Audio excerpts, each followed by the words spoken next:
الله عليه وعلى آله وصحبه ومن والاه. أما بعد، فأوصيكم ونفسي بتقوى الله التي جعلها سبحانه سبيل النجاة وزاد المؤمنين ورفع بها أهل الطاعة إلى مراتب المتقين. قال الله تعالى: الله الذي خلقكم من ضعف ثم جعل من بعد ضعف قوة ثم جعل من بعد قوة ضعفا وشيبة يخلق ما يشاء وهو العليم القدير. آية تختصر مسار الحياة في كلمات بليغة ومعان عميقة ترسم صورة لمراحل خلق الإنسان، تبدأ بضعف الطفولة، تعلو بالقوة، ثم تعود إلى ضعف يزينه الشيء. آية توقظ العقول لتدرك عجز الإنسان وتلامس القلوب لتظهر حاجته الدائمة إلى ربه. هي دعوة للتفكر في أقوال الخلق وفي تقلب الأحوال بين القوة والضعف، وفي قدرة الله المطلقة التي تدبر هذا المسار بحكمة وإتقان. كل شيء بيده، منه المبتدأ وإليه المنتهى. الطفولة هي الصفحة الأولى في كتاب الحياة، تبدأ ببراءة ناصعة وضعف يحفه لطف الله ورحمته. طفل صغير لا يملك من أمره شيئا، أودع الله في قلوب من حوله حبا وحنانا، وأحاطه بأيد ترعاه وتخفف عنه ضعفه.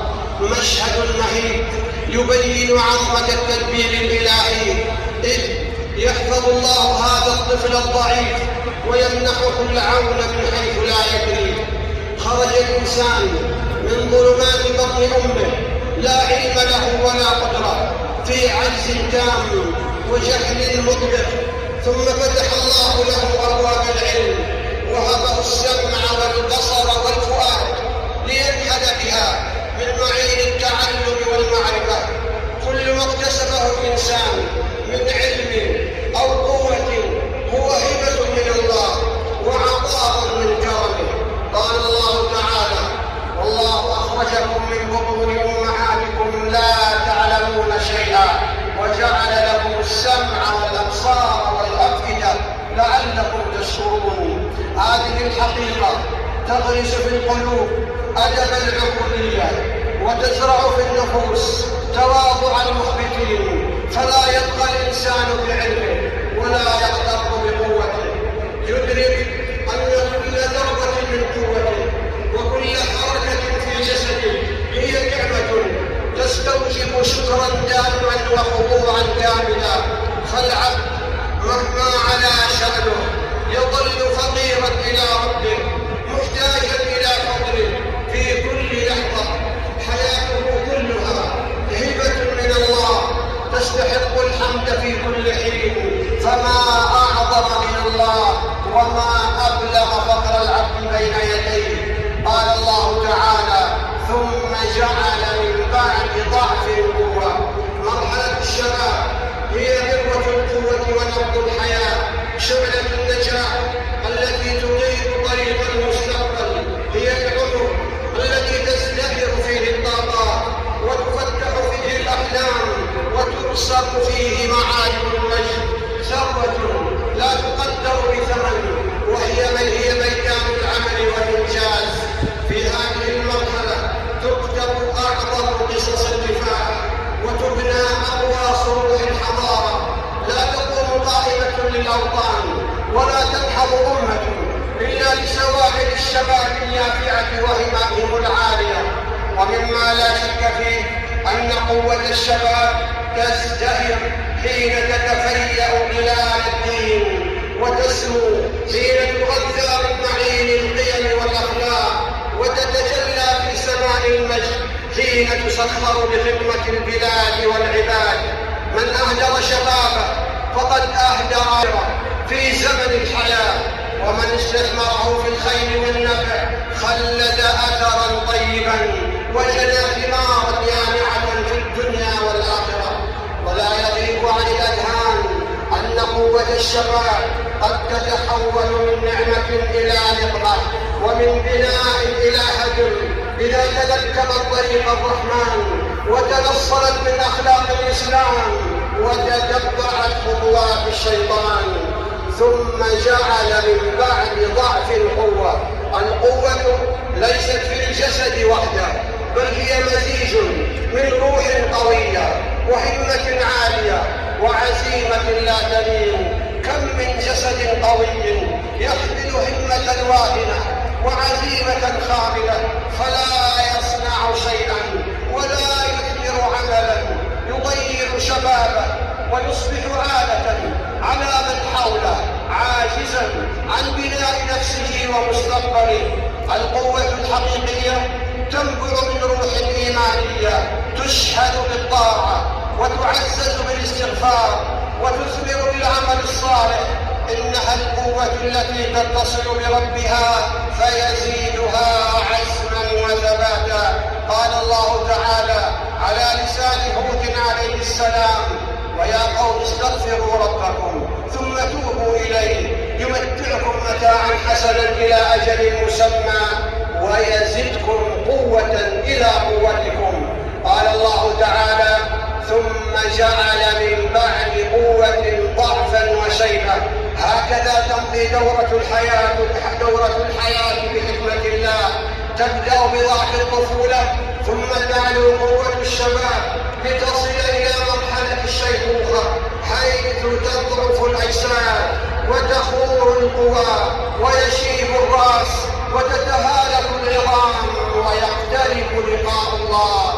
عندما يعلو الشيء تنقشع غشاوة الدنيا عن الأعين وتنكشف حقيقتها الزائلة. يدرك الإنسان حينئذ أن السنين مرت كأنها لحظات وأن العمر انقضى حلما عابرا. يحبس في قلبه: يا ليت قومي يعلمون أن الدنيا دار عبور وأنها لا تدوم لأحد. الشيبة رسالة صامتة تدعو للرجوع إلى الله لتصبح العودة إليه شغل القلب الشاغل. التوبة تغدو أولوية ومحاسبة النفس ديدنه، والقرب من الله غايته الكبرى. هي فرصة العمر الأخيرة لتسيير ما بقي والاستعداد للقاء رب الأرض والسماء. ومن الجدير بالذكر أن الشيبة لا تعني الاستسلام للضعف ولا الانعزال عن الحياة، بل هي بداية لمرحلة جديدة تتوحش فيها الحكمة وتفيض بالخبرة ونضج التجربة.